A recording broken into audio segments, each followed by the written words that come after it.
Assalamu alaikum warahmatullahi wabarakatuh. So students, from today we are going to start computer, and for essay 1 we will have 3 chapters: computer languages, Windows 10 and MS Word.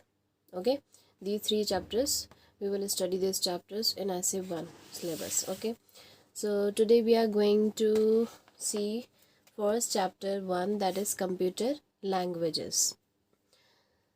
So before starting the chapter, I would like to introduce what does the word language means.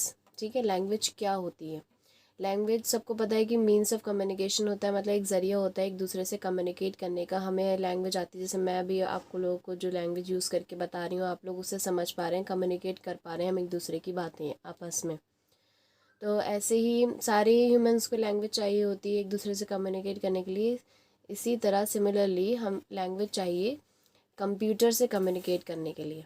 ठीक है, तो computer भी उसकी भी अपनी एक language जिसे वो समझता है. तो कंप्यूटर की जो लैंग्वेज होती है वो मशीन लैंग्वेज होती है. ठीक है, ये अभी हम आगे पढ़ेंगे. पहले हम ये बता दें कि कंप्यूटर लैंग्वेज जो होती है वो 2 कैटेगरी में डिवाइडेड है, एक लो लेवल लैंग्वेज, एक हाई लेवल लैंग्वेज. ठीक है, लो लेवल लैंग्वेजेस वो लैंग्वेज होती हैं जो कंप्यूटर के नियरर होती हैं. मैं बस आपको ओवरव्यू दे रही हूँ ताकि आप लोग समझ जाएं. ज़्यादा हम लाइन बाय लाइन नहीं पढ़ेंगे. लो लेवल लैंग्वेजेस क्या होती हैं? जो मशीन कोड्स होती हैं और वो कंप्यूटर के बहुत क्लोज होती हैं, और वो किस फॉर्म में होती हैं? 0 और 1 के फॉर्म में होती हैं. अब लो लेवल लैंग्वेज भी 2 कैटेगरी में डिवाइडेड है, machine language and assembly language. तो फर्स्ट जनरेशन में जो लैंग्वेज हमारे पास आई वो कौन सी लैंग्वेज थी? Machine language. मशीन लैंग्वेज वो लैंग्वेज होती है जिसमें सारी चीज़ें 0 और 1 के फॉर्म में बताई जाती हैं. जैसे मैं अभी जो लैंग्वेज बोल रही हूँ, या इंग्लिश में हम कोई भी एक वर्ड लिखें तो वो ये सब नहीं समझता. कंप्यूटर कंप्यूटर क्या समझता है? 0 और 1 समझता है सिर्फ. तो हम हर चीज़ को कन्वर्ट करते हैं 0 1 के फॉर्म में, जिसको कंप्यूटर समझ सके. सारे इंस्ट्रक्शंस जो होते हैं वो किस फॉर्म में होते हैं? 0 और 1 के फॉर्म में होते हैं. इसी को ही हम कहते हैं मशीन लैंग्वेज. ठीक है, अब कंप्यूटर यही समझता है, तो ये अगर मशीन लैंग्वेज में ही कोई भी चीज़ लिखी है तो कंप्यूटर इजीली समझ जाएगा, बहुत फास्ट काम होगा, कोई भी ट्रांसलेटर की ज़रूरत नहीं पड़ेगी हमें उसमें. लेकिन डिसएडवांटेज क्या है कि कोई भी उसे, जिसके कोड्स वगैरह हैं, जो भी हमें अगर टाइप करना है, प्रोग्रामिंग करनी है हमें, तो हमारे लिए आसान नहीं है, क्योंकि हम 0 और 1 के फॉर्म में चीज़ों को ज़्यादा मेमोराइज़ नहीं कर सकते. ठीक है, सबको पता है ये चीज़ कि अगर मैं नंबर्स बहुत सारे याद करने को दे दूँ तो पॉसिबल नहीं है, लेकिन अगर लैंग्वेज लिखी हुई हो, वर्ड्स यूज़ हो रहे हो, तो वो आसान रहता है ह्यूमंस के लिए मेमोराइज़ करना. Okay okay so second generation में हमारे पास कौन सी लैंग्वेज आई? असेंबली लैंग्वेज आई. ठीक है, फर्स्ट जनरेशन में हमारे पास मशीन लैंग्वेज थी, नेक्स्ट असेंबली लैंग्वेज और मशीन लैंग्वेज दोनों ही लो लेवल लैंग्वेजेस हैं.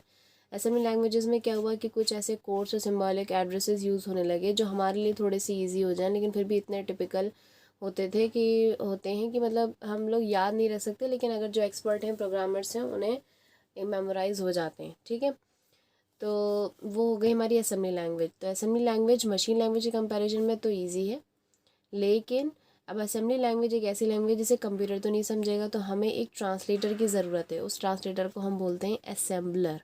ठीक है, तो एक असेंबलर हमें चाहिए होता है जो असेंबली लैंग्वेज को किस में कन्वर्ट करे? मशीन लैंग्वेज में. मशीन लैंग्वेज में क्यों कन्वर्ट कर रहे हैं हम? क्योंकि कंप्यूटर मशीन लैंग्वेज ही समझता है. ओके, चलिए अब देख लेते हैं यहाँ पे high level language. Third generation में बस high level language I. High level language बहुत ईजी है. किसके लिए? ह्यूमंस के लिए. पूरे इंग्लिश के वर्ड्स इसमें यूज़ होते हैं, सिंपल लैंग्वेज जो इंग्लिश के यूज़ होते हैं, इसलिए वो हमारे लिए समझना, याद रखना कोड्स को बहुत ईजी हो गया है. अब नॉर्मल जो हमारी लैंग्वेजेस होती हैं जिसमें हम प्रोग्रामिंग करते हैं, जो भी आप ये समझ लें, वेबसाइट्स बनती हैं, ऐप्स बनती हैं, एप्लीकेशन इतनी सारी बनती हैं, वो सब किसके थ्रू बनती हैं? हाई लेवल लैंग्वेजेस यूज़ करके बनती हैं. लेकिन हाई लेवल लैंग्वेज को कन्वर्ट करने के लिए कोई ना कोई हमें ट्रांसलेटर चाहिए होता है.